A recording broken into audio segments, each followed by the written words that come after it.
Good evening, happy Tuesday, and welcome to the final whistle. Ladies and gentlemen, we are 18 days away from Crimson Tide football. And if the hair isn't standing on your neck this time of year, or at least sweating on your neck from the heat, then you're in the wrong place. Just turn it off. Turn it off right now because we're here to talk Alabama football. The season is upon us. Announcements are being made, and I'm here with my all-star panel of Avengers on this lovely Tuesday evening. So hit that like and subscribe. Come on over. We have a jam-packed show.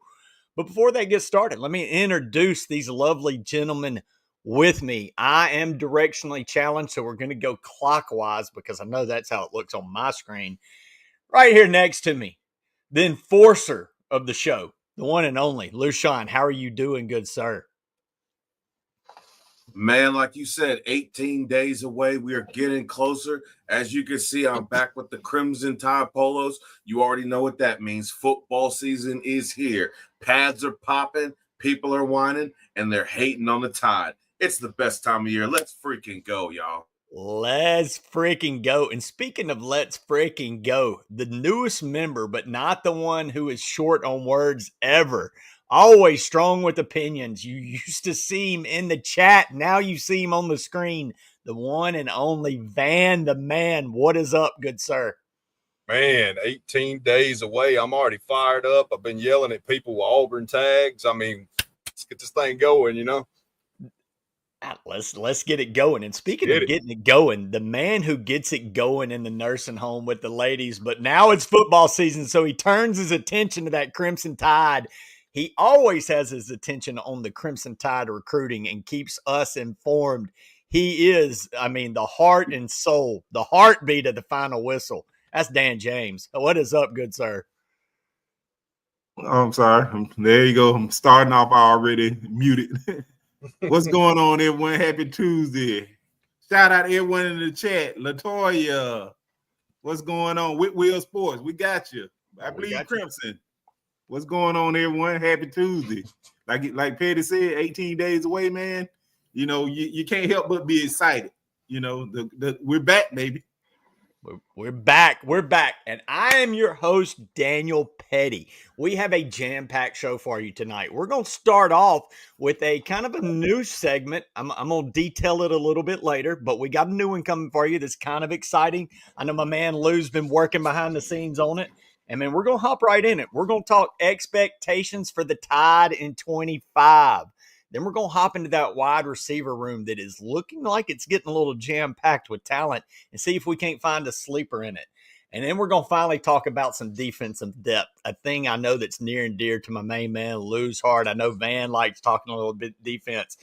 Dan can talk it deep into the night since his brother once played it. And then we'll get to your question and answers, folks. But before we do that, let's give a little bit of love to the people that keep the lights on here at the final whistle, and that is Tidal Towel. There's a wave rising in the South, and it's not the ocean. It's the Tidal Towel, the ultimate symbol of Bama power, brought to you by WhitWillSports.com. Whether you're in Bryant-Denny or repping from your living room, the Tidal Towel brings the heat. Crimson, bold, and unapologetically Alabama. Join the wave the power. Get your Tidal Towel today at WhitWillSports.com. And man, you got to get it quick because like we said, we're 18 days away to kickoff. So man, let's get rolling. Let's roll on into that first topic. And man, I know I've been talking a lot, but man, this is all Lou's fault. He writes this stuff up. I say it. We got a brand new topic coming to you. It is called the elephant in the room. Every week, there's one Alabama football topic that everybody is whispering about, but we're not going to whisper. Welcome to the elephant in the room, the place where we tackle the scalding hot Crimson Tide conversation you can't avoid. Whether it's quarterback controversy or a breakout star, a coaching shakeup, or a rivalry showdown, if Bama Nation is talking about it, we're going to break it down, call it out, and lay it on the table. This isn't just another segment.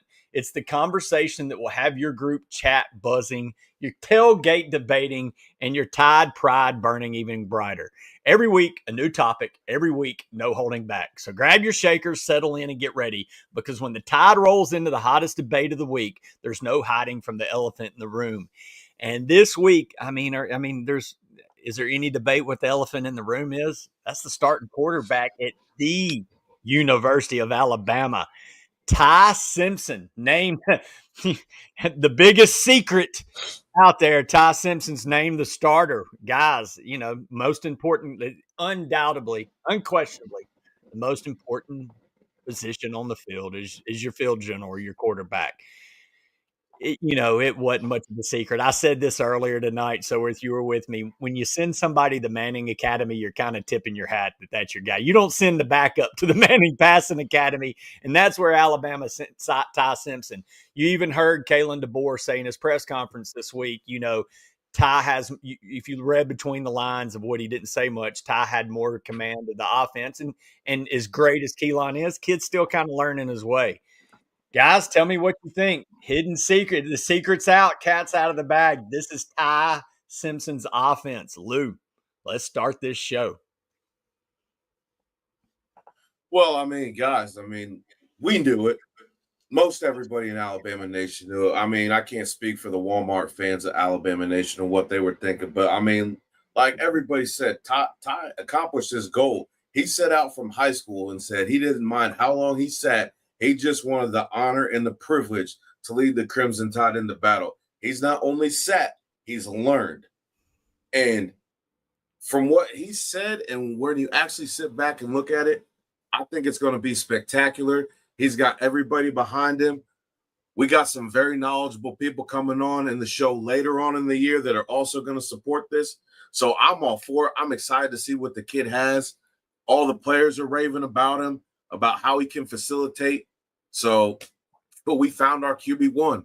And you know what? I'm not saying it's going to happen, but we might see slant to the house again. Whew, I'm just saying. Whew. Been a minute since we seen one of those. It would kind of light up the room. Speaking of lighting up the room, it's been announced Ty's our guy. How do you feel about it, Van? What are you expecting to see from Ty now that he does waited his turn? The reins are his. What's your expectations from Ty now? My expectations is for him to step in and take control. I expect him to come in and dominate. I believe in him. Anybody that's willing to sit behind the guys he sit behind and learn and come in and ready to do the job now, I like it, man. He's got a determination about him. He came to the Alabama committed. He didn't leave when he could have had plenty of opportunities to do so. And now he's going to come in and take command of the offense. I'm excited about it. He's a guy that can extend plays with his legs. He's a smart thrower. He does a lot of things right. And, if this was a big secret, it's the worst kept secret in the state, because anybody with a pulse that's an Alabama fan knew this was going to happen. So, now it's time for all Alabama fans to get together and, get behind the team and hope we see them in the championship. That's championship, because that's what we expect here at Alabama. Speaking of championship thoughts, a man who always goes deep with them. And look, this is a guy that follows these kids out of the gate from high school. Like I said, he's got his finger on the pulse of recruiting. So, Dan, you've been following this kid since his days as a 5-star in Tennessee. I know everybody likes to call. I got called out earlier after the postgame show for mentioning Keelan being the shiny new 5-star. I'm like, hey, so was Ty. We're in such a microwave society, Dan, that everybody is like, if you don't do it in 10 minutes, then you're a bust. Is this now Ty's time to show everybody that it's okay to wait and mature a little bit and maybe prove some people wrong this year? Without a doubt, Ty has earned the right. You know what I'm saying? He has literally earned the right to start and run Alabama's offense. And one thing that stood out to me that through all the scrimmages and 7-on-7 and everything was the limited turnovers. And that's what's going to be big for us this year. That's one thing that people were consistent in saying, with Ty, he had not just his command of the offense, but his limited turnovers. That's a great sign. We have skilled players in the secondary, so you would expect to see lots of turnovers. You attribute it to growing pains of going against the best secondary in the country. But this guy has minimized turnovers, which is going to be huge for us this year for our championship run. And I'm expecting big things from Ty. And I wish him well. I'm going to be rooting for him, and I think he will be. I think Bama fans will be very pleased with the result on the field. I couldn't agree more. Lou, you got something to add to that? Yeah, Patty. Just before you go, real quick, I just want to add something, picking up back off what Dan just said.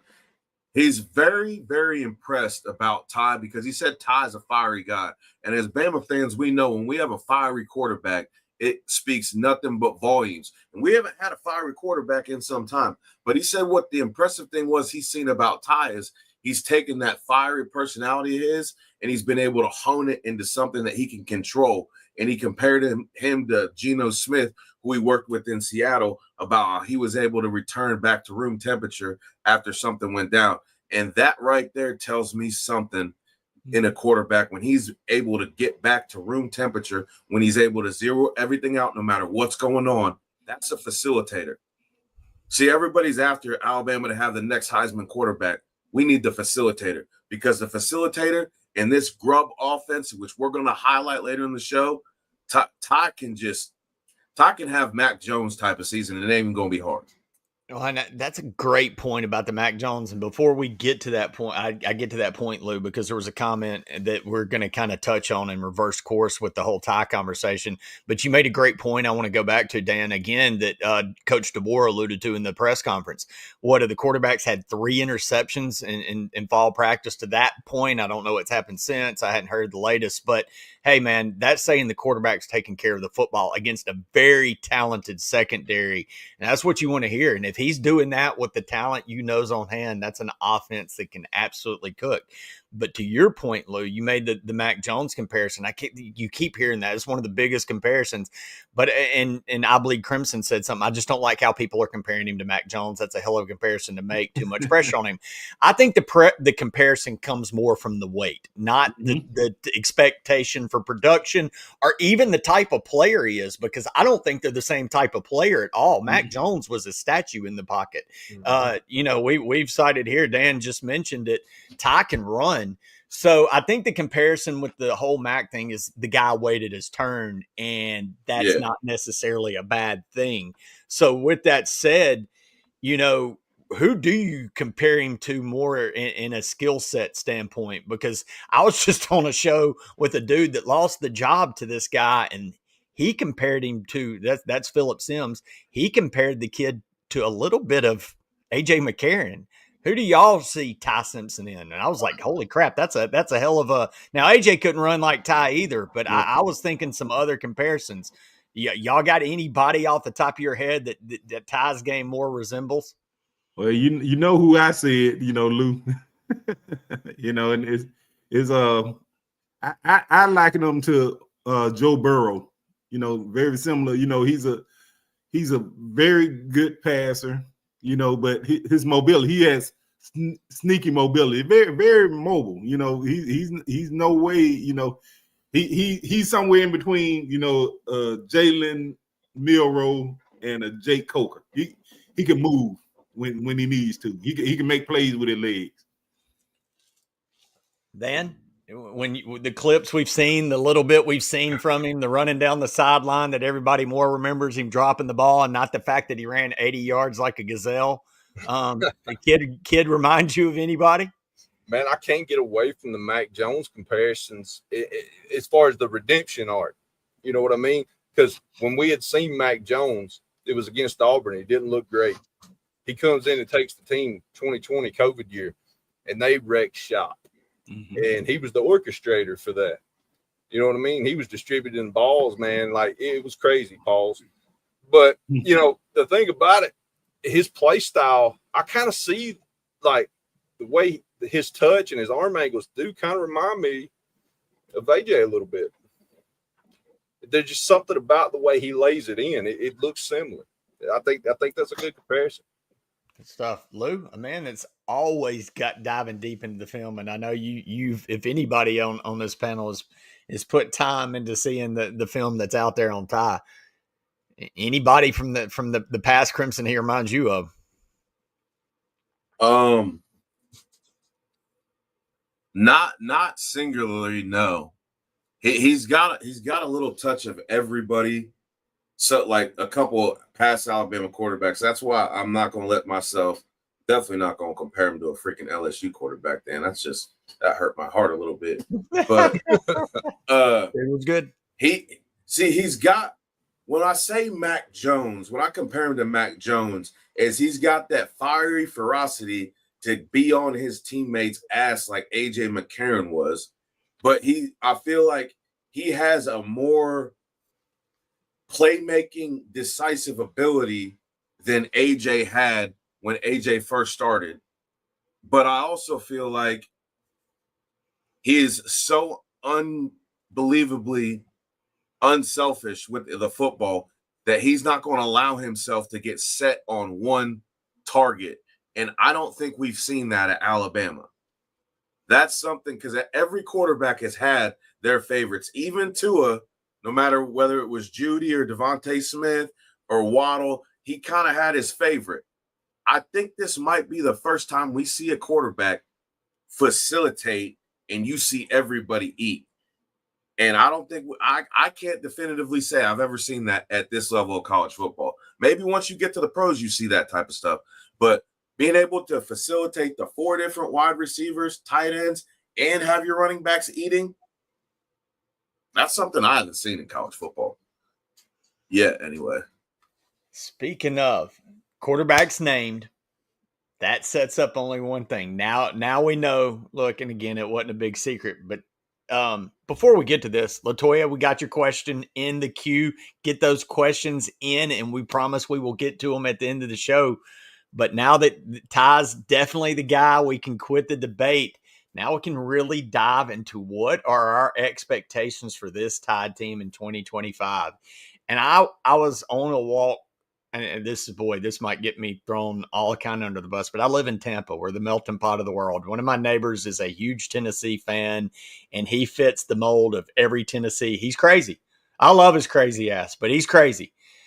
But I told him, I said, man, I used to pride myself on being able to be objective about Alabama and call it like it is. And this season's going to be a litmus test of that, because when I look through the schedule, I don't know if I'm drinking the Crimson Kool-Aid or if I've lost objectivity or if I'm really being objective, because, man, the more I look at the schedule, ladies and gentlemen, and the more I'm hearing out of camp, the more I'm hearing this is more that B-Sci-Fi Tide team that's coming together. This is more Kalen DeBoer's team. The more my expectations are back to where they were just a few years ago under the greatest coach of all time. So with that being said, y'all all know I'm double agent hotty toddy here, and I'm starting to drink that Crimson Kool-Aid and stick it in the veins. Slow me down, Lou. Tell me about these expectations for 2025 season for this Crimson Tide team. Well, I think we should leave this open real quick and just get everybody's initial thoughts, because my expectations are for 25 season are probably going to be a little bit different. So I kind of want to hear from Van first. Okay, we can switch it up. Yeah. I want to hear from Van. Van, which, by the way, is absolutely going to force me into the green screen with that shadow look back there. You're looking slick, my man. Hey, man. Finally, something going right. Most of the time, my equipment don't work.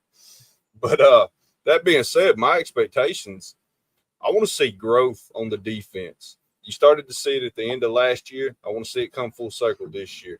We've added some dogs. We've got some continuity from guys that are already there.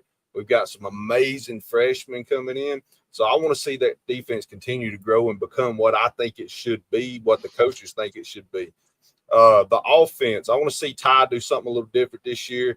I want to see them invest in him and the offense around him, those playmakers, and distribute the ball. And it just make us a buzzsaw where you don't know where the attack's coming from. So basically, my expectations are natty or bust, boys. You know how I am. I drink the Kool-Aid all year round. Well, Dan, how do you follow that up? Tell me your expectations. I know you'll be maybe the more level-headed of the quartet on this panel.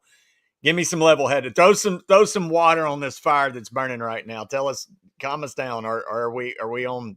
No, if you're gonna say expectation, my expectation is that we will be competing for a national championship. It just is what it is. Me being level-headed as I am, with the talent that we have coming back, my expectation is, which is the standard at Alabama, it's a national championship, but,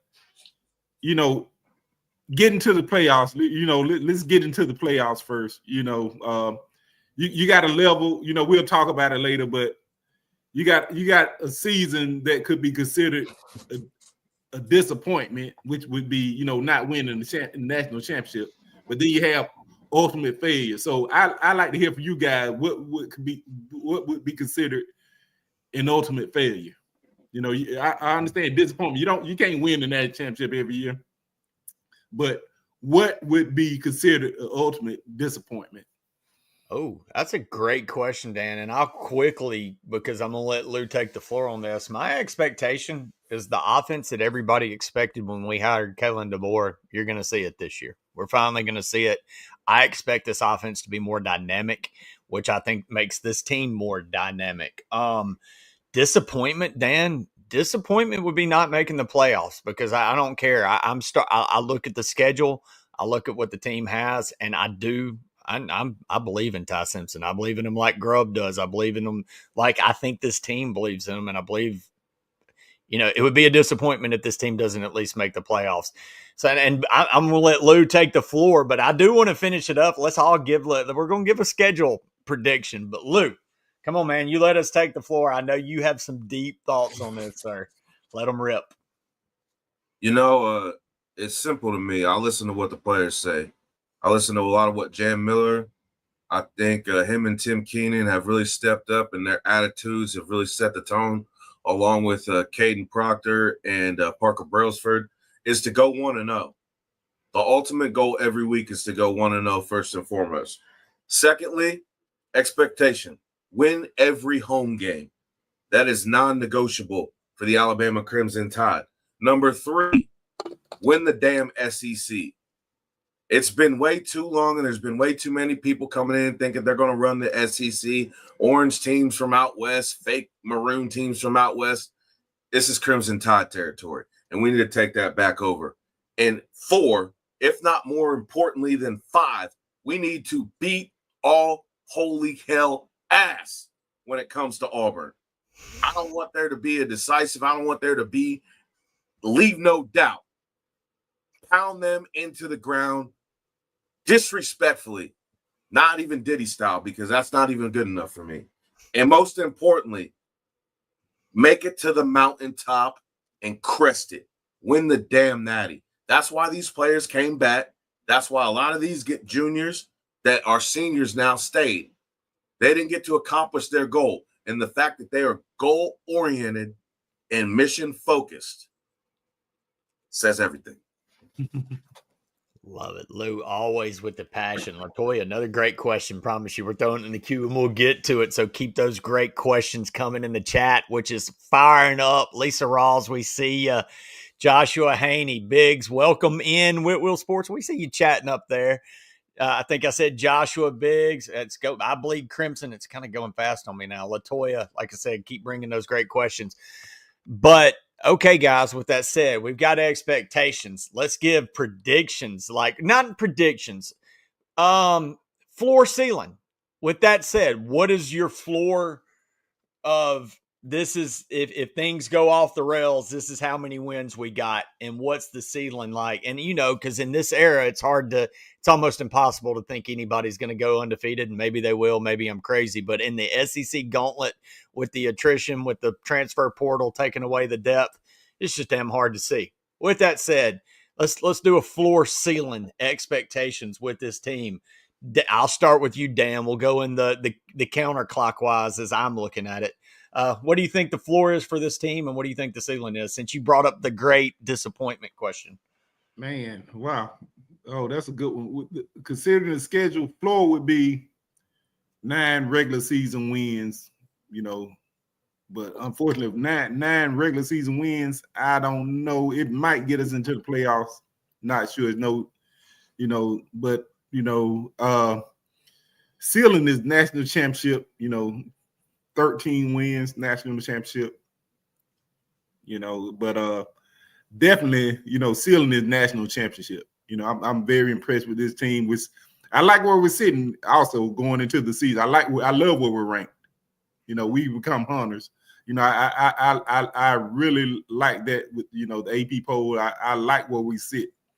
We have everything ahead of us. Like Lou said, win the home games. Take care of home. We got some tough road games. Let's that's why I like the experience. The veteran starter in Ty Simpson. Being named the starter. I like my chances with him going into hostile territory. But definitely the floor would be 9 wins. But I would still consider that a failure, not just disappointment and failure. But I'm gonna say your floor is 9 wins. That's the floor. All right. Well, a lot of schools would love to have that. Dude, I'm about to say that floor. Most teams were like, "How do I sign up for that as our ceiling?" But I don't know about Van, but our chat's hopping. Josh Haney says the floor is 11-1. Will Sports says floor undefeated, ceiling undefeated. Van, you feeling that confident?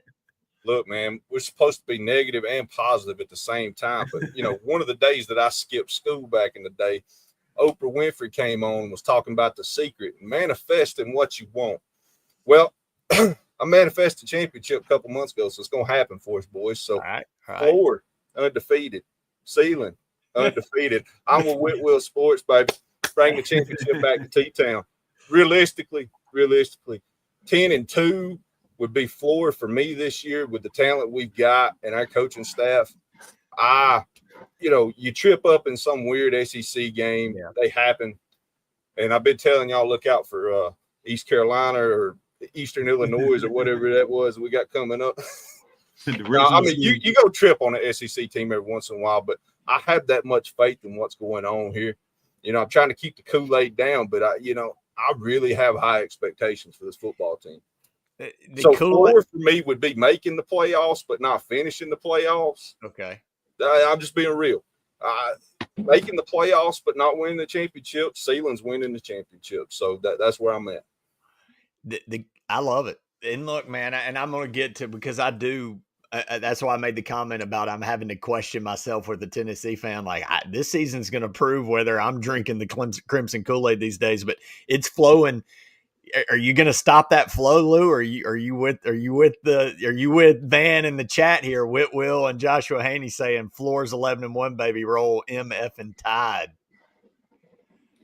Well, yeah, I'm gonna hit a stop. I'm gonna hit the stop button here, and here's why. Because there's still one thing that is not sold to me about an Alabama defense. That if we don't have, we're going to be in some trouble. So my floor for the Alabama Crimson Tide is 10-2 if Alabama can't create a pass rush. I'm not saying they're not going to. I believe they're going to wholeheartedly. This is semantical. What I'm saying is the floor for me is 10-2 because in the SEC, with our strength of schedule, we don't play cupcake teams like they do everywhere else. The gauntlet is going to take some teams out. I think a 10-2 gets us in the 12-team playoff, honestly. 9 wins, no. We get 10-2, possibly play for an SEC title. We're in there. I can do with that. Obviously, the ceiling is undefeated national championship. Doak winner, Blenikoff winner, Joe Moore Award winner, Nagurski. I want the whole thing. And you know what? Throw in the Thorpe Award too. Alabama cleans house in every award, and we win the freaking natty, beating all holy hell out of Clemson in the national title. Roll freaking time. Throw the Groza in there too. It is always hard to back up the passion or follow up the passion of one Mr. Lushan. That's like going on after, Rick James. So, look, I'm with y'all. It's hard. Again, I'm going to keep saying it's hard for me to wonder if I'm just drinking the Kool-Aid, because I look at the schedule and I think the floor is 10-2. And the reason I think that I'm going to call a loss, I'm not going to call undefeated because I'm just not going to be that crazy. But 11-1 is not off the table, because the one that everybody's going to circle is you're going on the road to Athens. And on paper, you're like, okay, that's usually a loss. Georgia don't lose at home much, yada, yada. But then you look at the fact that it's Georgia and Alabama. This is a program that I don't care where they're playing it, if it's in Atlanta, if it's in Tuscaloosa, if it's between the hedges in Athens. When that Crimson team comes into Georgia, they're not intimidated by that place. They don't really care. And Georgia kind of has a deal with beating Alabama. So, guys, I can't just look at that and say, well, you're going to Athens, it's a loss. Nah, not when Crimson Tide shows up. They're not scared of those hedges. They're not scared of the big Georgia. Look who's coming down the track. It's the big old drunks in the red and black. We're going to bite your ass. No, man. So, 11-1 is not off the table, because I could see Alabama walking into Georgia and popping that ass. Dan, you had your finger up. Yeah. I'm going to say something to, all the Georgia fans. They say, you listen, in the words of Jonathan Allen, when they say nobody's going to go in Athens, nobody comes into Athens and win. We do. Alabama does. Alabama do. Hey, there's some gaps in them hedge bushes after them leprechauns drug them around. Hey, don't let as a matter of fact, when's the last time they did get beat at home? Georgia? Wait. Let me see. Now, if I'm not mistaken, I think Lou, I think it was I think they lost to Vanderbilt at home. Wasn't that at home when they lost to Vanderbilt? That I think so, but yeah, I think it might have been. I know the last time we played them down there, it didn't end up well for them. Toya says 20, it was 2015 the last time they lost at home to Bama. That was 2014. I bet they won't be wearing black. They better not be wearing black. I hope they do.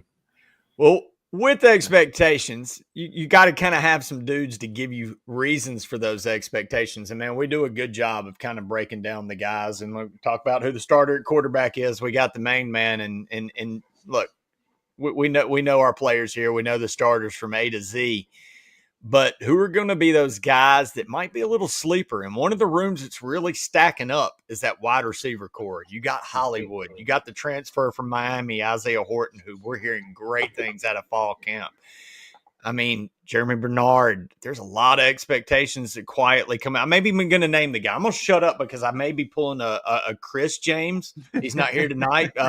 Little brother, the man, Dan James. But this wide receiver room, the competition I hear so far in the fall camp, quote unquote fall camp, or either if you want to call it Satan Sauna, there's some competition at this wide receiver room. Who could be a sleeper in this? Man, I've kind of gone all over. We've done clockwise, counterclockwise. Who wants to start this? I'm going to let the hand raise guy on this one. Anybody want to take the reins? It don't matter, man, you started off. Come on, buddy. Who do you see as a sleeper in this wide receiver room? I don't think there's any sleepers. I think they're all ready to go out and play. But it's hard because we talk about we're so in tune with the team. This is a hard question for us, but let's look at it from a perspective of a national. Say you're an Ole Miss fan or a Tennessee fan that's not. And God bless you if you wear that ugly ass orange. Let's say somebody else. I don't want to say that. Vanderbilt fan that just likes football because your team sucks. Who would you be surprised out of this Alabama receiving corps not named Ryan Williams? Man, I got high expectations for Brooks and Rico Scott.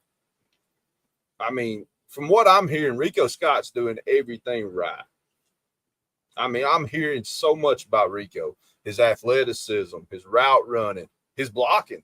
I'm hearing great things across the board. So, I mean, if your coaches are bragging on you and you're doing the little things right, the big things will come around. So I expect to see him early and often. I think he'll be just another tool for Alabama to implement this year. This wide receiver room is so deep, man. For me and Lou to break off the defense and actually talk about offense is special. But we've done it a couple of times lately because of how deep the depth is on this team, especially at wide receiver. I mean, he's got the chart pulled up right here. I mean, look at that. Isaiah Horton, a guy who, he came to Alabama because, multiple reasons, but a big reason was Ty Simpson because that was his quarterback in 7-on-7s. So he's already got trust and faith in our starting quarterback. So I'm loving that already. But he's not a sleeper. He's a starter. But for me, Rico Scott and Brooks, that's going to be my sleeper guys. That's the guys I think are going to come in and do big things and be on the national scene before it's over. Great answer. Great answer. Now, again, I know this is tough for us, especially again, Dan follows these, Dan and Lou too. I don't want to just say Dan. Lou's got his finger on the pulse of the recruiting thing. You guys are following these guys' recruiting films when they're in high school. So to say a sleeper, you're like, well, hell, I can name it would have to be a walk-on almost. So again, I'm going to ask you, Dan, to take off the Crimson gear for a second and try to look from an outsider's perspective. Who in this group does the country not know that they might know by year's end? Yeah, definitely. When I say sleeper, I'm talking about a guy that nobody's really talking about. So that I expect to contribute this year and contribute, at an effective level. And two guys come to mind. Both of them are coming back from injury. One is Jalen Hale. And two is Cole Adams. From my understanding, Cole Adams had a very good scrimmage, a very productive scrimmage. And I'm expecting, he's a track guy. So he's low 10, 100-meter guy in high school is a burner. And I expect him to eat at the X position. The wide receiver, he'll be in the slot. So I expect Cole Adams to contribute, have a very good season. Unfortunately, it's a lot of guys ahead. This room, like you said, you see it right there, it's stacked. So it's only one ball to go around, but I expect Cole Adams to be a pleasant surprise. Same thing for Jalen Hill. He's a guy that can go and high point the ball, which is something he's an actual, definition of a taker. The type of guy that Coach Shep's like. He's a guy that can make contested catches. He can stretch the field. He can take a curl route and house it. And so he's a guy that I expect to be able to contribute to once he gets back to 100%. I think he's at about 90% still, so I expect those two to have be pleasant surprises in the wide receiver room. Good stuff. As always, Dan. Lushawn, you're sitting around the water cooler up in Ohio with a bunch of knucklehead Buckeyes, and you look them in the face and say, I told you so. I told you this was the dude in that wide receiver room. Well, actually, I have my own Alabama crew that I hang out with. We don't associate. I got about 6 people that I work with, and we got our own we all work together. We all took it over. So there is no Ohio State water cooler around where I work. But if you're asking me who I pick in this wide receiver room, y'all have had great answers. And as you can see, this spread is very, very rich in talent. But a sleeper is someone no one knows about. And frankly, to me, there's only actually 2 guys that truly fit that billet in this wide receiver room. Give me the 2 true freshmen, Derek Meadows and Latier Brooks, and I'm going to give you 2 different reasons why. Number one, Latier Brooks has a talent that we have not seen in our wide receiver room in some time. We have seen little clips of it, and when I hear the top safety in America, Bray Hubbard, kind of stumble on his words when he talk about, he fast. He's something else. That tells me something when one of the best defensive players in the nation is giving kudos to a freshman like that. And number 2, give me Derek Meadows. I've heard people talk about him. The offensive coordinator has talked about his growth and his jump that he's made from spring to summer to now fall. I know we're deep in the wide receiver room, but if we're talking about a sleeper, I think the sleeper has got to be the 6'5" guy that can actually stretch the field and is a red zone nightmare. So give me Derek Meadows and Latair Brooks for my sleeper in the wide receiver room. Great answer with passion as always, Lou. But I'm gonna have to tell you guys, not so fast. Hold the horn. If we're taking the perspective of maybe outside the SEC, I think there is a name on that starter board. Maybe not everybody or the common fan knows because he didn't get the touches he should have his first year out of Washington. And that's one Jeremy Bernard. And I say that in the vein of, I think he's going to be a first-round pick level good this year. I think Bernard takes the season by storm. I think what Williams and Horton are going to be able to do over the top makes Bernard a safety blanket of sorts for Ty. I think Bernard has an unbelievable year. And again, we know him. Hardcore football fans know him. The common fan don't know him. And the other one I'm going with, and I love him, he's been mentioned in the chat. I think Van started off Rico Scott. I think Rico Scott's a freak of nature. Again, I think he's one that they all know. And again, I don't think any of these answers were bad. I think Latair Brooks, all you hear, Lou, the kid is special. He's got that special Alabama look. And man, like Hampton, Bubba Hampton, you hear great that Lou, you just said it. It's deep, chat. It's hard to answer this because of the depth of the Alabama receiving corps. What if Jalen Hill comes back fully healthy? He's going to get snaps in that. There's only one football, and it's got to go around. So man, it's great answers. It's again a hard subject for guys who know the team as well as the fellas here at the final whistle, but I think y'all gave outstanding answers. With that said, we've talked enough offense. All the pretty boys, all the prima donnas too, for all those people that don't know how to spell it in the way we're talking about prior to Madonna, which I assume you mean like Aretha Franklin or some shit. But I'm talking about the prima donnas. Let's get away from those and go over to the defensive side of balls. The one that the one that our man Lou likes to jump in on, the one we debate into the hours of the night here on the final whistle once we click the off button. And that's the big nasties on defense. That's the dudes that win national titles here at the Capstone. And, man, to do it, you got to have depth. And that's something that's obviously, man, we talk about it all the time. Look, let's not beat around the bush. The reason the Saban era was so dominant was because Saban's third-string defense could start at most SEC teams. And, man, in the era of the portal, it has made it harder on coaches to stack that depth. So, as I just said about the offense and how hard that was to do to find a sleeper, no group knows the depth and the roster of this Alabama crew like the ones sitting here. So, man, again, Lou, do you want to just kind of break it down and us peel off, or do we want Deacon Dan to break down the X's and O's and us play off of it? Go ahead, Lou. Let's everybody take a position group. Dan, you start out with one position group, and we'll go from there. Look, man, I'm going to let you take over this hosting stuff. That's brilliant. Man, we can go, D-line, linebacker, and that works out perfect. Your choice, Dan. And then we'll go to Van and Petty, and I'll wrap it up. Oh, I'm going to let y'all, man, I'm going to let the experts talk on this. Well, in the absence of my brother, and I know Lou loves the big uglies. So I'm leave meat on the bone for my guy Lou. So I will let Van take that. Oh, wow. So you gonna take the secondary, Dan? I'll take the secondary. I'm not a secondary guy like Chris. I tend to watch the front seven. So let me I'm gonna talk about the safeties. We know what we have at corner.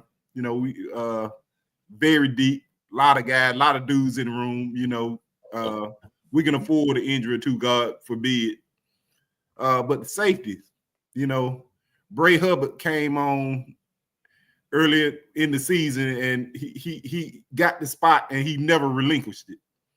Now he's primed for an All-American season. He could play his way into a first-round draft pick. That's the ceiling for him. Keon Sabb, coming back from injury, was playing very well early in the year last year. Then started struggling with injuries throughout the season. Zay Mincy. Ivan Taylor is a guy, that nobody's talking about. That's a sleeper. There's a sleeper in the secondary. Ivan Taylor is the guy. NFL legacy, very smart guy, was making plays in the spring. He was a guy that everyone was raving about early in the spring. Cam Howard is another guy, St. Francis guy that been picking things up. So, we have tremendous depth. Then you look over at the Husky, Dre Kirkpatrick Jr. I expect him to be a dude. Day Jones was a guy that transferred in from Wake Forest. Had a great year last year. Once he came in, he produced. And so I'm very excited about the depth. It's crazy. It's right there on the screen, y'all. You look at the depth. Yeah. I'm salivating. You look at the depth all the way. We're at least 3 deep at every position. That's crazy. Lou and I, we was going through this thing. We're like, man, this is ridiculous. In the NIL era, the microwave society that we talked about earlier. These are guys that we were able to put together quietly. Courtney Morgan and crew, they were able to put together a roster, man, that's that rivals anyone in the country.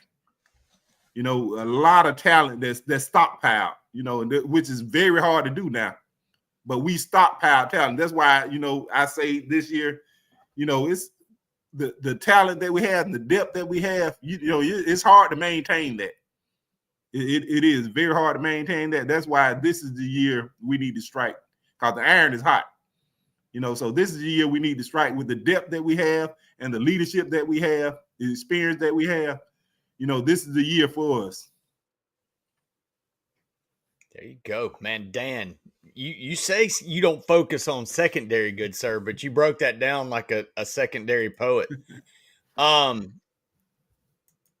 I know you're saying go ahead, bro. I was gonna let you take yours next. Lou, you gonna go ahead and go to the next level? Or are we? It's up to Van. What's Van want to do? I think we're doing it. Go ahead, Lou. Who wants linebackers? I'll take backers. I'll take backers. Lou, take linebackers, man. You take the big nasties. All right. So, as you can see, our linebacker depth, and I'm going to go with the inside linebackers, then I'll move to the Wolf, because those are kind of the same. Those are two outside linebacker, inside linebacker. So I'll focus on with just the inside line right now. We return the 2 incumbents from last year in Deontay Lawson and Justin Jefferson. We also add the massive add, in my opinion, the Kyle Green. This dude is a physical specimen. He knows how to freaking stop the run, and he is not freaking shy when it comes to popping some right in their kisser. Now, you also got the resurgence of this guy, number 36, redshirt freshman QB Reese. This dude has broke on the scene, made a huge impact, got a lot of reps with the ones during the springtime when Deontay Lawson and Justin Jefferson were both gone.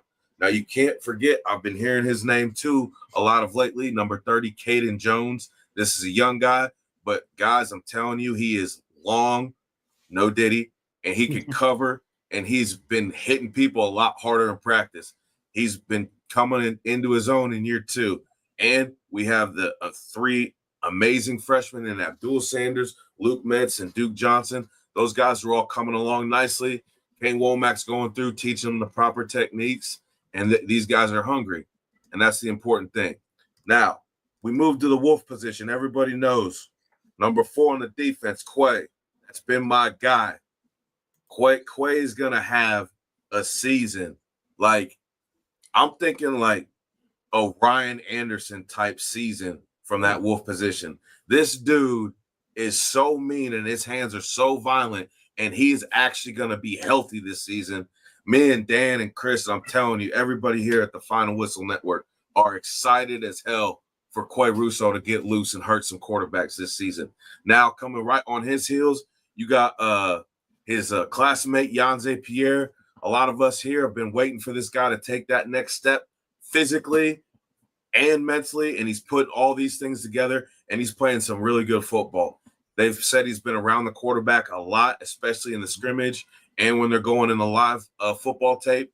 You also have two young guys, and Noah Carter, a redshirt freshman, and true freshman Justin Hill, who to me might be the best bending edge of the entire group with some violent-ass hands himself. And then you got the graduated Ja Latham, who adds, I guess you could say he adds some depth to the room. You know what I'm saying? As I just went through, we are not hurting at a position, which means these guys are not going to get overplayed. You're going to have a healthy rotation. If you guys haven't ever watched Kane Womack's defense in the past, listen to what I'm saying now. The man loves healthy rotation, because if he could keep his players fresh, that means they're playing at a higher level more often, which equals more takeaways, which if you've watched practice, that's what he's been preaching. Take the freaking football away. Beautifully stated. Seriously, well done, Lou. I don't think that could be said any better. And I think this is a position that's going to be a strength on Kane Womack's defense. We'll get on to Kane here in a second, but before we do that, you can change all you want about football, all the things around it, all the stuff, the offense changes, everything changes. One thing never changes. Championships are built on defensive lines that are nasty. Every championship team has a defensive line that's one of the top in the country. It just is what it is. It's one thing that'll never change about football. Moving up to that position, Van, break it down for me, good sir. Man, having to follow these two is impossible. Oh, yeah. They nailed it. I'm going to do my best. As a former big ugly myself, football begins and ends at the defensive line. Right. I don't think you can be a great team without a great defensive line. We've been talking depth at all kind of positions all night. But when you look at this chart right here, we're 3 and 4 deep all across the board. You got a returning LT Overton at Bandit. Absolute monster. I mean, the guy had a great year last year. I expect even more from him this year because he's got some great players nipping at his heels. You got Jordan Renaud. You've got a highly touted guy that just hadn't got a chance to prove it yet in Keon Keeley. I expect to see him this year. I want to see what he's about. Henry behind him. Man, I know we've all been discussing it behind the scenes. Henry's been making pads pop. He's been pushing sleds around. He's getting a lot of talk about him right now. He's nasty with his handwork, and he's kind of hard to deal with. He's a physical cat. You move over. You got James Smith, another returning guy. The continuity of this defensive line is brilliant because you've got all this young talent behind it ready to go, but you've got experience across the front here. Edric Hill has been making a name for himself in practice. London Simmons, Kelby Collins out of Florida, who showed great promise last year. But look how crazy our depth is. He's coming in right now, and he's going to be around that 3-4 spot. I mean, he's not going to walk in and get that spot because he's got too many great guys in front of him. And then you get to the nose, and that's where the dirty work's done. You've got Tim Keenan, who I expect to be an All-American this year. That's my expectations for Tim Keenan. Jeremiah Beeman, we didn't have very many bright spots in that Michigan game last year. But if you go back and you watch Jeremiah Beeman, that's a bright spot. He played lights out in that game, and he showed what he can do. So you're going to see a lot of him in rotation. Then Steve M there, man. he's kind of a favorite of a lot of us backstage. I don't think you control him. And then Isaiah, he's a guy that technique-wise is way ahead of where he should be. So it's hard not to be excited about all these guys. And, we could go along and we could pick favorites. My favorite is the guys that get the job done. And I expect it from every guy from the starter to the fourth string guy, because I think they're all going to get rotation depth and they're going to get to play this year. I mean, there's not a spot on this defense I'm not excited about. Guys, well done. I think this audience that is growing and been on fire tonight, and we again want to say we appreciate you for your time being here. Petty. All your questions, we're going to get to them. But, man, guys, breaking down this defense. Yes, sir. Are you hitting the corners? Oh, did you? We not hit the corners? Did you just we haven't hit the corner. I just did. You have me the corners? Safeties. I did linebackers, defensive line. We left the corners for you, my guy. Oh, my gosh. Here's the thing, man. And we talked about this. I don't know if it was on this show. I do so many shows. Forgive me. I say dumb shit all the time, and then y'all call me out on them. But, man, one thing, because one of the things I got confused on was when we were talking the Huskies, the kid that transferred over from Wake Forest. I got USC mixed up because we were talking about one Damani Jackson. He's probably one of the more unsung guys on the defense that gets don't talked about, because when you shut down a third of the field, people just seem to forget that you're over there. Right. Damani's the man, but what's backing up Damani might be the next super freak in Alabama football. I just did a show with one Smoke Dixon, who knows a thing or two about cornerbacks. He was an all-SEC one for the University of Alabama. And he doesn't like super tall cornerbacks, because one of the things is you got to be quick twitched, right? You can't be long and slow. He said, but this kid's different. Dijon Lee, the 6'4", you don't see him naturally you see him get 6'2", 6'3", 6'4", 6'5", you're getting a little long for the position. But he said he's long like Frankenstein. It's all arms, and he's got the lower body. The way this kid can cover a sideline and shut it down, I think we're going to see some stuff out of Dijon Lee that years down the road we might be talking about greatest cornerbacks of all time, and this kid's name might be getting mentioned. And that's to say because he's pushing a talent like Red Morgan, who has seen playing time and did pretty well. I know he had some spots where people complained last year, but Red got some good time last year on the field, and he's fighting for that third spot because Dijon Lee is a freak. We'll see if we get some time because, again, Damani Jackson is in a contract year at that cornerback position, and I think Damani is absolutely a first-round talent. Then you go to the other side, Xavier Brown. Again, there's a reason, and we talked about Kane Womack. People are so high on him. Kane Womack's got some talent to work with, guys. From Xavier to Damani. And, I mean, we're here. Like you said, we talked behind the scenes. Cameron Calhoun's holding it down. He can play a lot of positions, too, is my understanding. He's one that maybe could move over into one of the, like the Husky type or one of the safety positions. So, again, it's kids that can play in a lot of different positions, which what you were talking about, Lou. Kane Womack loves to rotate. We're going to have a guy on in the next week that named Tyler Siskey. Might have heard of him. My man Lou actually got to get Siskey's my boy, but Siskey came on with me, and a guy named Lou Sean won his heart. So Lou reaches out. He's going to get Siskey on. And I was watching Siskey the other day, and look, Siskey and Kane are homies. They coached together at Ole Miss. Well, actually, he coached with his dad at Ole Miss, and they were the same age, became friends. Nell McCready, who's also on that show, is close with Kane. And, man, they're as close to the coaching industry as anybody. And, guys, we've got a shooting star in Kane Womack. I'm just going to say it. I'm a lever air. We'll let Siskey say that. If this defense takes off this year, everybody talks about, can we keep Ryan Grubb? We might need to be worried about keeping Kane Womack. And he's got the puzzle pieces, the Play-Doh, to have one of the nation's best defense. And nation's best defense, that's why we're talking about 11-1 being a possibility, because – Bama wins with defenses, and Kane Womack's got one. And, guys, I hate to do this. Y'all call me a double agent. I'm about to pull the card. when Ole Miss was so dominant under Hugh Freeze, it wasn't because of great offenses. It was because Kane Womack's dad, Dave Womack, was running this offense with Robert Kimdichie, with freaking Tony Connor, a guy that Nick Saban wanted out of South Panola, with Cody Pruitt at safety, with some real freaking dudes, with Sinquez Golson, that made the pick in the end zone that day. Again, not to go back, but when this defense has the puzzle pieces, it can absolutely be elite. And that defense didn't even dream of the puzzle pieces that are going to be on the field for this Alabama Crimson Tide that you guys just so beautifully broke down.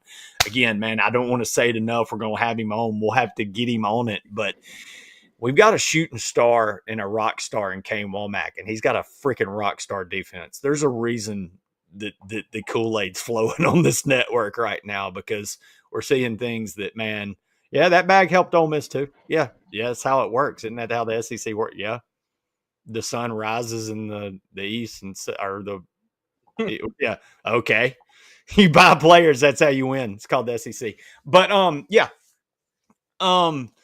man, this defense has got a chance to be nasty. I don't think we could say any more about it. Y'all said it beautifully. We got tons of questions and hopefully answers. The crowd has been awesome tonight. Even though y'all get me on the end, Nick Saban Jr. joined in. We got Alan Baderman coming in, and I'm messing with you. The bag did help Ole Miss. They absolutely played for all those dudes. With that said, we got some questions. Latoya Billingsley been waiting patiently on this one. She dropped it early. I almost answered it, but I was like, man, I don't know how many questions we'll get, so we'll save it so we'll have some. She said, did y'all hear, and she's talking about Ty because it was during the Ty segment, did y'all hear his interview after he was named the starter? Hell, had me ready to run through a wall from him. Yeah, he definitely saying all the right things. Yeah, you got to love it from your starting quarterback. He's not being the quarterback from – we'll say the team we're playing first game of the week, or quarterback out of Nashville. He's saying all the right things. Definitely a true leader. You got to love that from your starting quarterback and the guy that's going to be representing your university. I also liked how he gave respect to each one of his former coaches. That is something you don't see a lot of players do and actually highlight in an interview, because no one even really asked him particularly about that, other than the fact that, well, what does it feel like to have different offensive coordinators every year? And the fact that he detailed that he learned something different from each and every one of those and passed that on to the younger guys says a lot to me. So, yeah, Ty got me wanting to run through a brick wall too. That's one of the 7 habits of highly effective people. Never stop learning. So you learn something from anybody. That's why I'm expecting big things from. When Bama has a fiery quarterback, things seem to work out pretty damn well. Right. I bleed crimson. If I had one concern, run defense / inside linebackers. Of course, I hope I'm wrong. We need James Smith on that field. Man? I have no concern. I think they'll improve from last year. I know they'll improve from last year. It's a great question. And I understand where he's coming from, because getting gashed in the run game cost us last year. I understand the concern, but I don't think we had the depth and the dogs that we've got this year. I think we're going to see a different Alabama football team around the ball, but especially on defense. Yeah, another thing that contributed to that, Van, was, we had a lot of 3 and outs last year. Man, you ain't lying. We had a lot of those.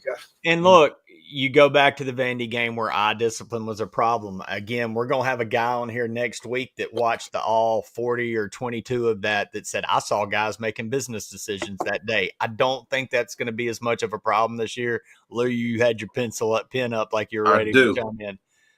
I do. One of the other things that I'm not concerned about is the fact that if you actually truly watch a defensive coordinator run his defense, year 2, the jump between year 1 and year 2 is astronomical a lot of times, especially when you return the number of starter and experienced players we have on defense. It's not just the players that we highlighted in white. It's the guys that didn't get on the field all the time last year. Like you had a Jordan Raynaud, Edric Hill, Jeremiah Beeman, Yanze Pierre. These guys were making their presence felt. And the fact that they got that experience last season makes everything easier in year 2 of this defense. Everybody has a better understanding. So I'm not worried in any general reason about the run defense. Latoya Billingsley, who's been bringing the heat tonight, man. We appreciate it. Are y'all excited or concerned that Jam ran for 50 yards on this defense? I'm not concerned. Says a lot about the O-line. If he ran for 50 on our defense, other defenses don't have a chance. I like that. She answered her own question right there. I think well, do y'all have a different answer than Miss Latoya, or did she just bring it? Hold on. There was a two-parter to that. Two-part. How many games do you think we need to win in that 5-game stretch after UGA if we A, win the Athens, B, lose in Athens? Okay, so I've actually got – yeah, if you lose the Georgia game, so you got Vanderbilt at home, you're not overlooking that one. We're gonna beat Pavia's ass. Then you go on the road to Missouri. Look, Drinkwitz is weird. The dude can coach. So that's one that you go on and he could make it ugly and nasty. But look, I think Bama's the better team there. And again, it's Missouri. They got 30 fans? You're going to kick that ass. Then you come home for the third Saturday in October. Quarterback issues. What is Tennessee at that point? They've played Georgia. Are they better than expected with Aguilar, whoever their quarterback is? And then you go to South Carolina. That's one a lot of people circle is one of the ones that could be a potential loss. But again, South Carolina lost 10 defensive starters last year. They've got the one defensive end returning. And then you got LSU at home. So, I mean, the schedule's daunting after that. Is that 5? 1, 2, 3, 4, 5? So, Vandy, also, yeah. Yeah, you got Vandy, Missouri, South Carolina, LSU. Yeah, Vandy, Missouri, Tennessee. LSU's the 5th in that 5-game stretch. That's right. Vandy, Missouri, Tennessee, Carolina, and LSU. That's a 2-part question. So she's saying, A, if you lose the game in Athens, you definitely you got to win the rest of them. You got to run it. Yeah, you got to run it. But if you win that game in Athens, that's why it's important to take care of the game in front of you. Take care. Yeah. Let's take out the Bama. Let's win everybody 12-0 mentality. Let's live in the goals to make the damn playoffs. You win in Athens, you've got some house money to stumble in South Carolina if shit gets weird, right? Right. We were so frustrated about we don't want that. Oklahoma game. But something weird happens with LSU, and because they bring their voodoo with them or some shit on the road, who knows if the right chicken gets sacrificed down in New Orleans the night before? You never know what happens. But so no, not to joke, but trying to live in reality. You win that game in Athens, you've got a little bit of house money. You lose that game in Athens, you better take care of business the rest of the way. Yeah. Right? Come on, Lou. I know Lou's ready to say Petty. No, we're going to kick everybody's ass. All right, Joshua Haney is good Lord, this is too much of a tongue twister for this Mississippi boy.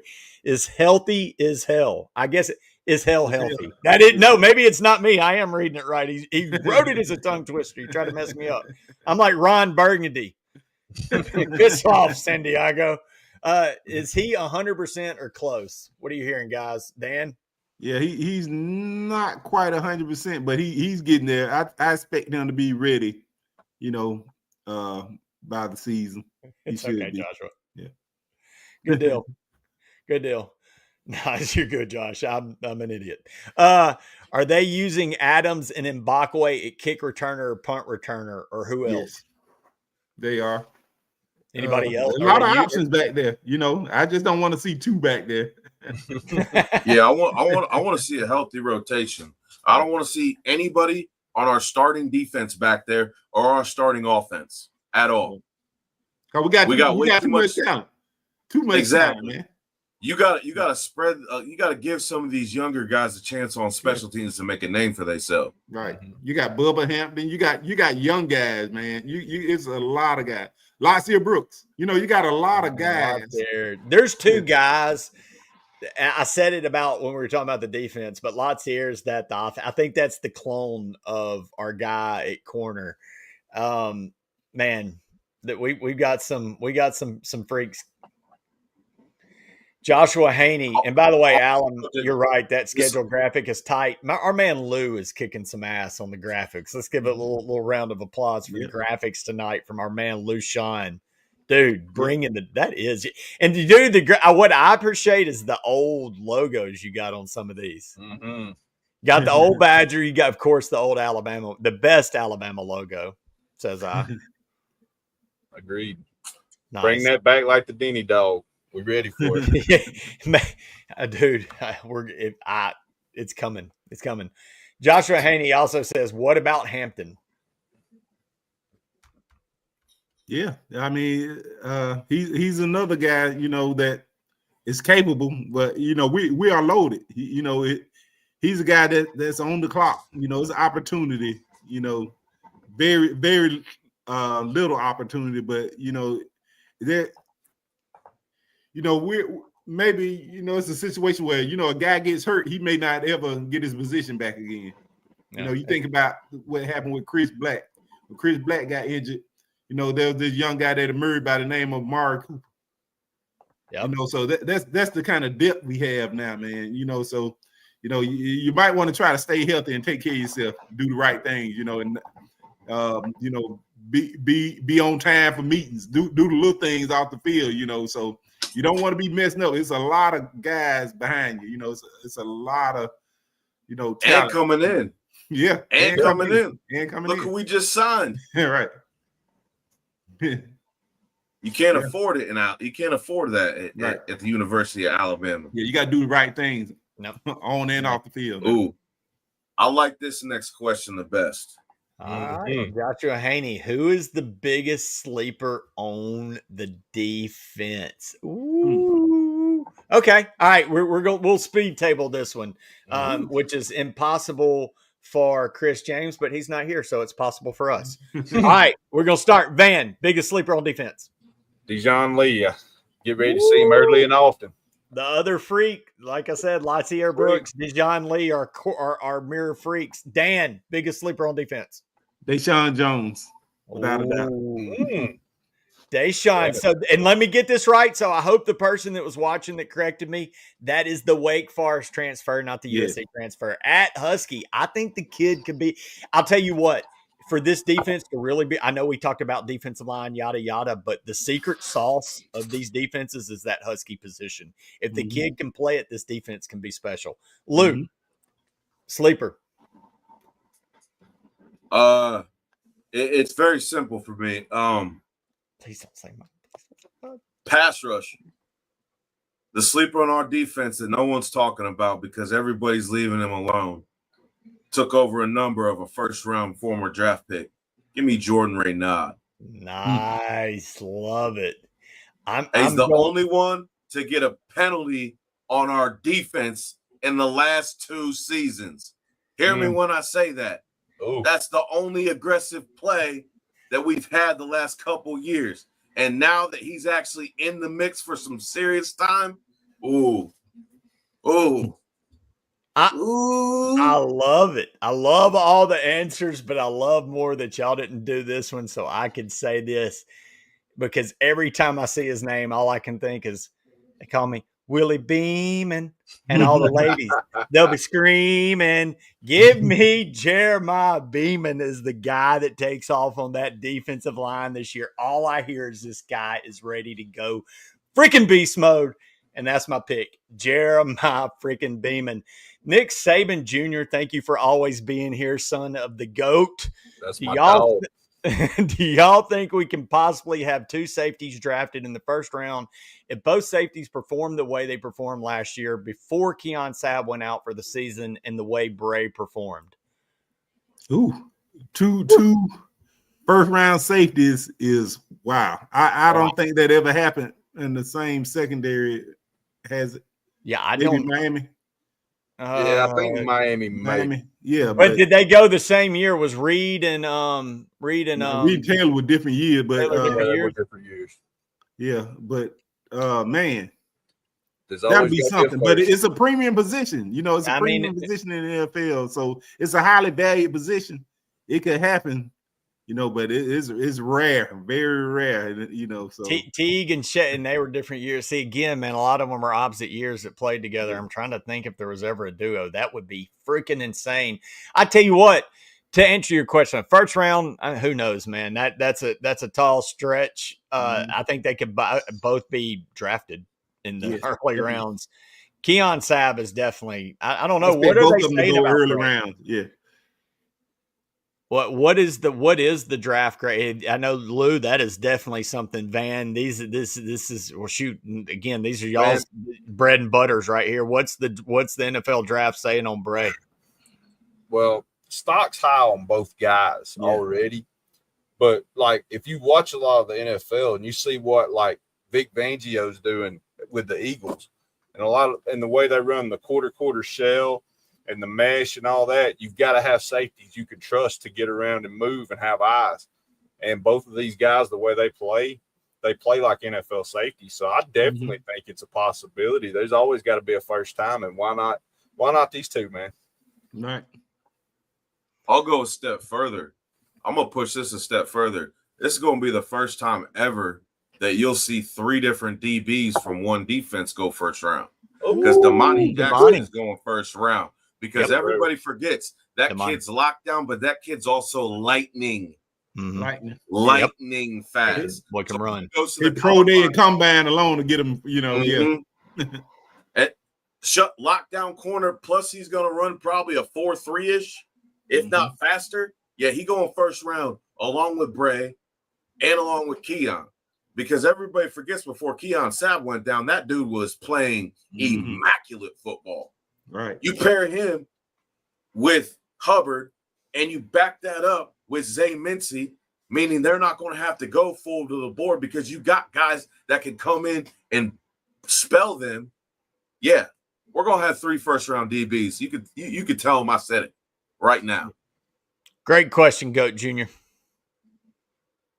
Joshua Haney, expectations for the run game. Great question, actually, because look, let's be real. This was something that we kind of maybe took for granted because at one point, the third string guy was always a freshman. You knew that was a future first round NFL back. Lacey hitting the spin move on Notre Dame's ass. And I can't, we could do this all day. I mean, all the way back to when again, that's a game we could play for the next 30 minutes. But with that said, man, it hasn't been that run game the last couple years. But I feel like there maybe would jam, maybe with what we're hearing out of Daniel Hill making a little noise in fall camp. Yes, he is. Richard Young, man, he's got the frame of the old Bo Scarborough era. What's the expectations of the run game, guys? Great question, Joshua, because this is a big one. Can Bama get back to that standard of what it's supposed to be? I expect it to be effective because we will have, an effective passing game. So I expect our run game, to be effective. We have the guys. We have guys on the outside. We have guys. And this running back room is very versatile running back room. We got different types of back, all types of back. So. Yeah, somebody's gonna get it done. It's a lot of opportunity, and nothing, not knocking Jalen or anything, Milrow, but they'll get the ball more. They'll get more touches. So you're obviously gonna see increased production from the position. You see this right here? That matters. This graphic I have, it's called the Juice Squad. This right here is detailing why our run game is about to beat all holy ass. We are deep. These guys are averaging 330 pounds across this line, which if you looked at the numbers in the past, some of these guys have been in the 350s and 360s and not been able to move. That's one of the reasons our offense was stagnant last couple of years, is because we haven't had the type of athletic, light on their feet offensive linemen to run the scheme. Now that we have these linemen where we need to go, our running game is going to take off. because we have the actual bully offensive line to impose their will. Not just, running backs that can do something, because you got to have a hole. No Diddy. You get a hole, you got to hit it. And you got to hit it hard. But in order to do that, you need some road graders. And we got hella road graders up front, and I'm excited. I think this run game gets back up into what we saw with Bo Scarborough, Damian Harris, Josh Jacobs and company. I think it's going to look like that you're just going to see smash mouth, running over people, making people miss, and most importantly, getting the ball in the end zone. Love it. Love it.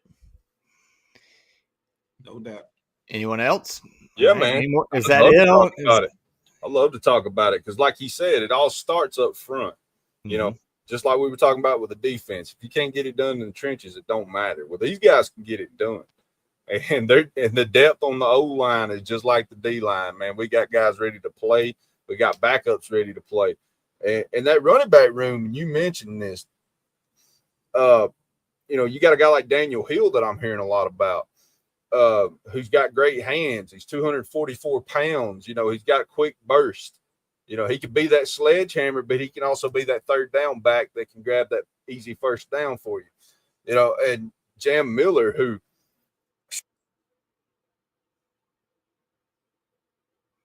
they finally got him. They finally got him. I knew look, man, you can't always talk about what Van does on the side. But it's just only a matter of time before those people got banned. Oh, he's back. Okay, never mind. Yeah, man. You got to be careful what you say on the internet nowadays. Got to be careful. But no, realistically, to sum it up real quick, we've got a lot of guys that can do a lot of different things. And I expect the offense to be so good in the passing game that it'll keep the defense honest enough to be able to run and vice versa. The balance will kill people this year. Yeah, I want to see it. I think the talent's in the room, but man, it's been a minute since it has been to that Bama standard. But I think, like you said, we hear things out of Hill. Richard Young's got that old Alabama school look. Man, Jam's heard to look good, and Dan, you made a great point. I don't care what anybody says. They're rumors, not rumors, whatever they were. Even the guys were saying it, and one transferred out. They weren't getting the ball in the RPOs last year handed to them. You were seeing running backs getting 7 carries a game that were expecting to split to get maybe 10 to 15 a game, and so it wasn't happening. I expect, again, I want to see it, but it's going to make the offense go. But I expect the offense to, like you said, Lou, you pointed out that graphic beautifully. This offensive line is going to have some juice behind it. Joshua Haney, how many guys do you expect to go in the first round for Bama? Shit, tell me how the season goes. But there's several.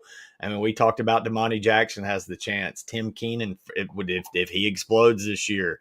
I mean, set over under at 5. No. 3. Set over under at 3. I'm set it at 5. How?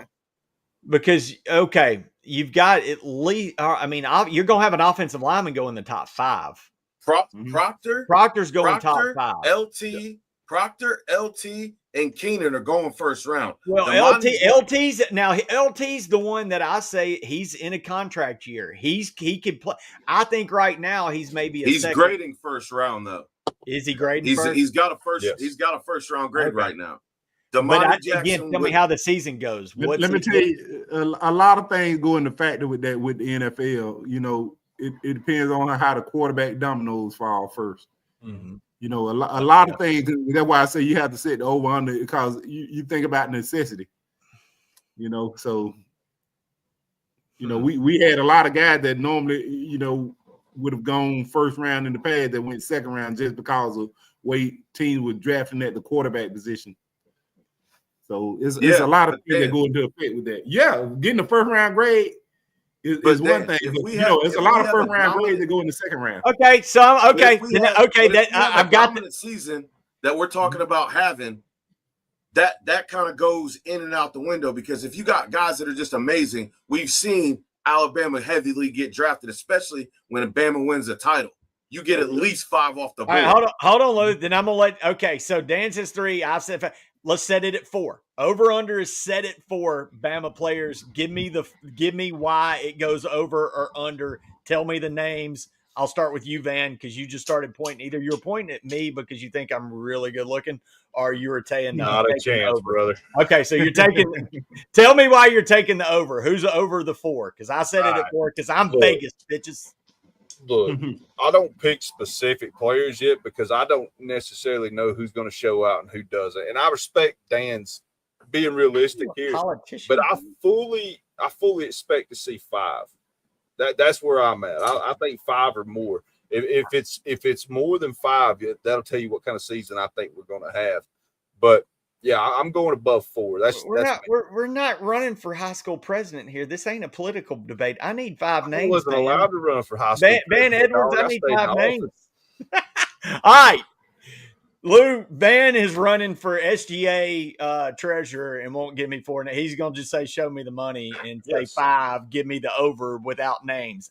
I need names, Dan. 4. I just started naming names. I know. I'm going to let you naming names. Over. All right, give me your 5, Luke. Over 4. Keenan, Proctor. Hold on. Who did I say? LT Overton, Damani Jackson. Bray Hubbard. Keon Sabb. 6. And honestly, if he does it just because of how this draft went, you got to put Quay Russo up there because he's going to have better stats than the guy from Georgia that went first round in this year's draft. So put him up there too. All right, Dan. Lou's got 7 first rounders. Well, hold on. And honestly, maybe 8. Honestly, give me one more. Because this team is the type of team that I'm thinking it is, and what he's going to do. Ty Simpson is going to be a Heisman finalist because he's distributing the ball to everybody. Therefore, he will be one of the top quarterbacks in the nation, just like how Mac did it. And Mac went first round. So go ahead and add him on that list. Okay. If we reach our goals, these players are going to go. So not only does Lou not give a piss about nothing but the Tide, he's telling us the draft ain't going to give a piss about nothing but the Tide and take 8 guys in the first round next year, blowing over the over-under of 4. They did it with Georgia. Just go ahead and give us the national championship then. You're damn right. If we get 8 guys in the first round, Alabama won the national championship, and we won it convincingly. I think Isaiah Horton does enough this year to go in the first round. I wanted to add that name into the mix. And Jeremy Bernard. Is the one with the first round grade from Bernard's the one that I had in there. Did you name him? No. The reason why I didn't put a wide receiver up there is because we're going to run into the fact that Ty is not going to get, like I said, he's not going to get a favorite target. He's going to distribute to so many different dudes that they're not going to have the first round numbers that some of these other wide receivers are going to have. I'm not saying they're not going to get drafted high, but as we know, the numbers do say something. And since we do have an embarrassment of riches in our wide receiver room and an offensive coordinator that knows how to utilize all that damn talent, I don't think we're going to have a guy separate himself enough to be taken in the first round. Not that he doesn't have first round talent. I'm saying we got too much talent for him to showcase what he can truly do because there's not that much football to go around. Okay. The reason I did not give names, the reason I didn't give names is I love the NFL and I've watched most of my life. And when I watched Anthony Richardson go as high as he did a couple years ago, I quit trying to predict anything. I don't try to predict the draft anymore. Then you're too young to remember when we all turned into draft day and somebody announced that pick number 8, Akili Smith, the quarterback at Oregon, and we were like, who the hell? Nobody's ever even heard of this guy. Did the team draft and know who this son of a bitch was? Listen, and then Kyle Bowler. So, I don't even talk about that. All right, Dan. I'm a Ravens fan. Dan, Lou has drafted the starting offense and defense for the team. We've got 22 going in the first round. We still got the over at 4. Where are we going here, buddy? Are we going over or under 4? I'm going under, man. Realistic. Lou has 22 going. You've got under 4. All right, Lou, I'm just giving you a hard time, but I love it. Hey, I went What's with crazy is I've got a 7. guy going in the first round. You don't, and you had 8. Who? I think Bernard goes first round. Yeah, That's my hot take. I think Bernard goes first round this year. But let me say this. You know, you think about, you know, he's going to go to the combine, run a 4.3, look like a free, or 4.5, and look like a tank, and somebody's going to draft him. Yeah, this is not the year He for runs wide a 4.5. receivers this He's year. not going first round. I didn't mean to say. I meant to say 4.4. It was Floridian slip. But Dan, why are we going under? We've got, you know, this not a year for receivers. You know, it's not a deep year for receivers. You know, next year is the receiver year. Everybody, you know, looking at Ryan Williams and Jeremiah Smith. You know, so that's the receiver year next year. But Jeremiah Smith's going. Let me, you know, without a doubt, you know, Caden Proctor, his frame, you know, his growth since his freshman year, no doubt, first round. DeMonte Jackson, you know, his combine is what's going to do it. He doesn't stand off the chart with his size, but his combine and his ability, I think he should definitely go in the first round. Third, I'm gonna say Quay Russaw. Yeah, I really like his athletic. I think he's an athletic freak and his versatility. You know, he can play inside, he can play outside. He's coming off the edge, and he has a lot of ability when it comes to playing the run, playing the pass, affecting the quarterback. So those three, I won't say Bray Hubbard yet. He's there. I think he's top 3 safety in the country. But is he ready to be able to, you know, understand the game at that level, being that he just started playing safety 2 years ago? You know, so that things like that. So will he come back? You know, if a big year, you know, if a big year, I love to have him back. You know, but you know, you think about who's coming out in the class. You know, other teams are loaded too. It's a lot of talent around the country.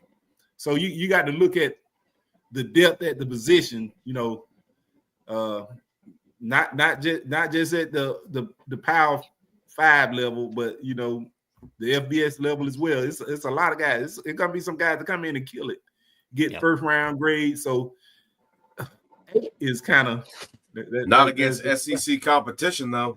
But guys, what I can tell you is the over on the final whistle being back next week, and that is 100%. Look, we took you longer tonight because you threw some fire questions. Chat, y'all are on fire tonight. We thank you so much for being here. But much like Cinderella's slipper turning, Van's parole officer will show up at some time and end this all far. So, I mean, we got to get a move on before bells start ringing and ankle weights start going off on this show. Yeah, because, my ankle monitor's bumping, man. I got to get up out of the library and get back to jail. And look, Dan's pager has gone off from Shady Oaks retirement home saying 911. I need some rump in the bump. Lou, guys, it has been a fantastic show. Like I said, we can't thank you more in the audience tonight. Y'all have been fantastic. I don't know if you've noticed, it seems like Van's been here forever. Again, Van, we're glad that you are a part of this thing. We're going to go in a big one happy circle. Tell us how to follow us. And guys, hit that like and subscribe. We had some of our best numbers tonight. We are 18 days away from college football. When are we getting Siskey, Lou? August 26th. No, the week after. Week after, we have Tyler Siskey, the one and only, coming to the final whistle. Give some love to our sponsor, the Title Towel at whitwillsports.com. Tell them the promo code, the final whistle, to get 20% off that beautiful towel. To have it in Bryant-Denny Stadium, not in 18 days, had 7 of that, probably 25, because, you know, we've got to go down to Tallahassee, take care of some business first. But with that mouthful said, man, it has been a fine evening, gentlemen. Let's start off under me, Van, the man. Where can people find you once the parole officer takes you away, sir? Well, it's lights out at 8, but I got special privileges because I mopped up the cell today. But for real, if you're going to follow me around, you got to hit me at Walmart or work because I don't hit social media, man. I ain't got time for it. I talk to my folks in the group chat, and that's about it. Man, I just wanted to give a shout out to the chat room, man. They were on fire. The questions were hitting. University of Alabama, y'all need to hire some of these guys and gals as reporters because they asked the tough questions. They asked the good, hard-hitting questions. Man, we got a fantastic group. I'm so glad to be a part of it, and I'll catch y'all next Tuesday. There you go. Dan, Yeah, when that pager and blowing you up to get you out to Shady Oaks, where can these fine people find you, sir? Definitely, you can find me on X at the Final Whistle Dan, Instagram Dan James IV. But definitely, man, we could do a show just off the questions alone, man. They were really hitting tonight, man. So we enjoyed it. Those were great questions, and I enjoyed answering, and they, great debate. So y'all be sure to hit the like and subscribe, and we want to invite everyone to invite a friend next week. I challenge everyone to invite a friend next week. We're gonna bring you some good content. We try to, and we appreciate y'all. We love you guys. We interact with the chat. We appreciate y'all. Y'all bring a lot to the show. Just like we do. Y'all bring as much to the show as we do, and we appreciate that. We appreciate y'all's insight and y'all's questions. Absolutely. Couldn't said it better myself, Dan. Latoya, what about Shador, man? There was a lot of rookies that had pretty solid debuts, man, and Shador was one of them. Looked good down there in Cleveland. Yeah. Lou. Sorry, I got cracked up. Somebody said this turned into church. Bring a friend. Bring a friend. Hey, Nick Saban Jr., that's where I get it from. Part of being a follower of the good word is you are to witness to others. Witness to your friends, not only about our Lord and Savior. That's number one. But tell them about the Final Whistle too. And after that, then they can come check us out. With that said, Lou, where can they find the enforcer of this network? Well, you can find me on Facebook and Instagram, Lucian Graves. You can also find me on X at either 4Rolu21, whatever's scrolling on the bottom, or you can find all of us at 456 at the Final Whistle. That is the Final Whistle X page. And you can also find me and Van and Petty on Saturday mornings. Be ready next week. We're going to drop the entire promo and the premise of the show we got coming on Saturday called the Saturday AM Scramble. It's going to be a lot of fun. It's going to be involving a lot of different things. So everybody be ready. Stay tuned. I want to thank everybody personally for coming out. And like Dan said, we'd like to see more Alabama fans in the chat. And maybe I'd like to see, some enemies, Keep it live, guys. The more questions you ask, the better show we can perform for you guys, because interaction is what it's about. So once again, I just want to thank you, and most importantly, roll dadgum tide.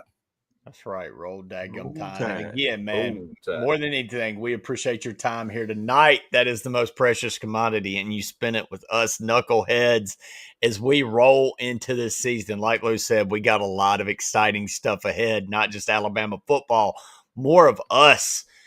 With that said, hit that like and subscribe. You can find me at Petty_Daniel on X. On Tuesday nights, man, I am on the Bama Standard an hour before this. I think it's 6 Central, 7 Eastern. Had some pretty good guests. We got another one coming up if you like Marble Reds and Reuben Foster.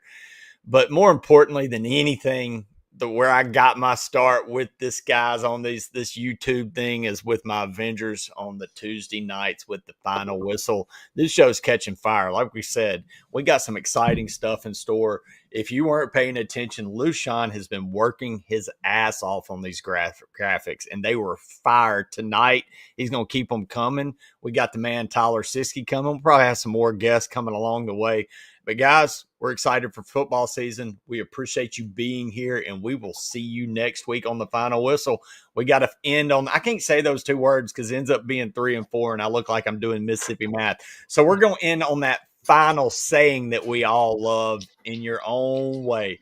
Roll Tide. We don't give a piss about nothing but the Tide. Blitz, Bama, blitz. Roll Tide. About nothing but the Tide. Keeping it Roll clean, it. boys.